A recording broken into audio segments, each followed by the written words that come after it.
Brar Brar breaking news দেখছো? Iran Saudi আরবকে ধন্যবাদ জানিয়েছে ইরানের বিরুদ্ধে আক্রমণে সৌদির ভূখণ্ড ব্যবহার করতে দেয়নি বলে। কি বলতেছেন ভাই? ইরান আর সৌদি আরব এত বছরের শত্রুতা হঠাৎ ধন্যবাদ কেন দিয়ে এলো? এটাও কি সম্ভব? বিশ্ব চাচ্ছিল একটা পরিবর্তন। এই যে এত বছর তাদের মধ্যে শত্রুতা ছিল, সেটা কি সত্যিই ছিল নাকি বাহির থেকে আরোপিত?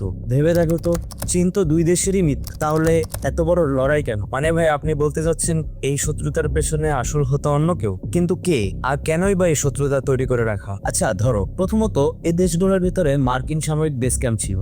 এই বেস ক্যাম্প টিকিয়ে রাখতে হলে একটা শত্রুর ভয় দেখানো, ইরানকে শত্রু বানিয়ে রাখা হয় যাতে আরবরা মনে করে আমেরিকা না থাকলে ইরান আমাদের খেয়ে ফেলে। আর অস্ত্র ব্যবসা, অস্থিতিশীল পরিস্থিতি না থাকলে তো অস্ত্র বিক্রি হবে না। ও, এবার বুঝেছি, ভয় না থাকলে কেউ বিলিয়ন ডলারের অস্ত্র কিনবে না। এইবার বুঝেছি, অস্ত্র ব্যবসার জন্য, ক্ষমতা ধরে রাখার জন্য এই আরোপিত শত্রুতা তৈরি করা হয়েছে। পরিবেশ অস্থিতিশীল না থাকলে তো আমেরিকার কোনো লাভ নেই। কিন্তু ভাই, এই যুদ্ধ কি শুধু ওখানেই থেমে থাকবে? মধ্যপ্রাচ্যের আগুন কি আমাদের দেশে কোনো ছোঁয়া দেবে না?